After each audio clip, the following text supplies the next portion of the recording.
patrons. This is a video answering a question I received from a subscriber named Taylor. She asks about tips for sewing sequins and whether or not you need to unpick all the sequins from a seam line or if you can get away without that, and also tips for good linings, especially for burlesque costumes. So let's dive in. First of all, the long and the short of it is yes and no when it comes to if you need to unpick all the sequins out of a seam. So when you cut out a pattern, you will typically have a seam allowance. And for some types of sequins, you're gonna wanna pick out all of the sequins in the seam allowance, which is a huge pain in the rear and exactly why I rarely work with the type of sequin that needs to have this done. That type of sequin is typically a larger sequin. So anything like the size of an eraser head or more. I don't know the exact measurements of that. So as an example, this is nearing the size where you would probably want to do that, this type of size. And as an example, I will show you my invisible zipper in this bodysuit where I did not pick out the seam allowance, and it's actually okay. The only issue is that it can sometimes, if there are sequins where you've sewn over it, it can sometimes make the zipper stick. So if you are making a burlesque costume and you have a sequin this big, take the time to just pluck it out. And as you're doing that, follow along with some fabric tack and just make sure to drop a little tiny bit of glue on the end of everything that you cut out. Otherwise it'll start to fray out. You don't want that to happen. And I wish I had an example of what it looks like when you place a zipper in sequin with no sequins in the seam allowance. It really just lays very, very nicely. Quick interjection, a great example of an amazing jumpsuit that has a perfectly placed zipper is Sandra Bullock in the new movie, The Lost City of D. Enjoy. It is a great movie. She looks fantastic and it will make you want a fuchsia jumpsuit real bad. I tend to use a lot of a smaller sequin. So this is an example. It's quite tiny. And then my favorite is the squiggle sequin. I like this as a base for most things. So just think of it as your sort of like, your base for all burlesque costumes is a nice squiggle sequin. And the reason why is that the sequins are small enough you can just sew right over them. I've never plucked out the sequins on a seam or in a zipper seam allowance for a squiggle sequin.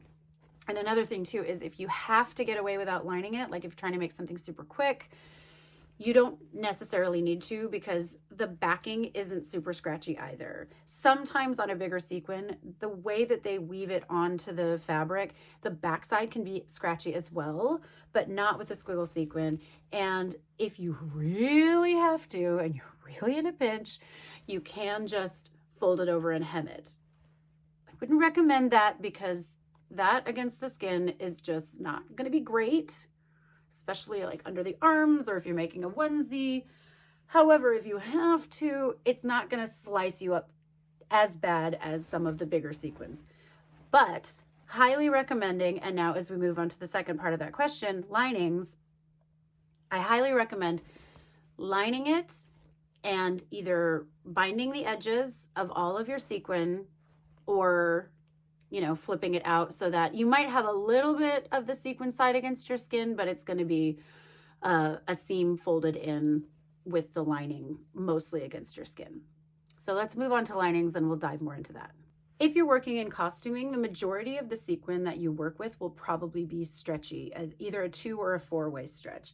Now, all 2-way stretch, depending on if it's a pattern sequin, will have a little bit of stretch this way too, but mostly it's this way. So you want to match your linings appropriately with the type of fabric you have. So if you have a 4-way stretch sequin, get a 4-way stretch liner. There's a really thin, easy, inexpensive liner called Helenka. You can also get Milliskin or just regular Rochelle spandex, which is just your sort of normal spandex. And you cut out the same pieces as you cut out, and you can either, again, bind the seams with like a fold over elastic, or sometimes I even cut little strips out of the edges here so it matches exactly, and you just fold that over and zigzag it on or straight stitch it on. Or you can buy fold over elastic in a color that you like. The trick with binding a seam, and remember this, is that when you cut out your pattern, you'll have your seam allowance, and the seam allowance traditionally means that you're going to lose that much when you sew it, because it either gets hemmed over or sewn against the lining and turned inside out. So when you're binding a seam, you want to account for wherever you're cut, that's going to be where the edge of it is. So if I'm cutting out a piece of like a swimwear pattern or for a onesie or something, if I don't account for the fact that my seam allowance is now the edge, when I go to bind it, that crotch width is going to be a little bit bigger. And so if you ever notice something that you're making, if you're having where the arms look a little bit bigger than they should be and you're binding the edges, did you remember to account for seam allowance and actually cut the pattern at your seam allowance versus giving yourself some space to create a hem or flip it inside out? Another thing about sequin is that depending on the size of your sequin or the shape of your sequin, you might break needles. And I've mentioned this before, probably in previous videos, but certain types of sequins, when the needle hits it, if it's a cupped shape or something, it might turn the needle and you might snap a needle, which isn't a big deal. Just make sure you have extra needles on hand. And I always suggest, if you're working with a bigger sequin or if you're working with like a lot of layers with a smaller sequin, to wear eye protection. I can't tell you how many times I've been smacked in the face with a little tiny piece of needle. And I don't want to scare anyone because it's so not common, and I've never heard of anybody like having an eye injury. It's just nice to know that you have eyewear on just in case a needle snaps, because it's just alarming in general. But keep extra needles on hand and be prepared. And again, some fabrics work great and some don't. I always have a lot of luck with squiggle sequin. And I think I probably broke like 4 needles, but I also made a big gown out of this too. So I believe I've answered most of your questions. I hope this helps. Feel free to check in on the comments and ask me anything else. Trying to just go over everything I know about sequin off the top of my head. But if I think anything else, I'll make another video. Enjoy the rest of your day. Have a great weekend and happy sewing. Thank you very much.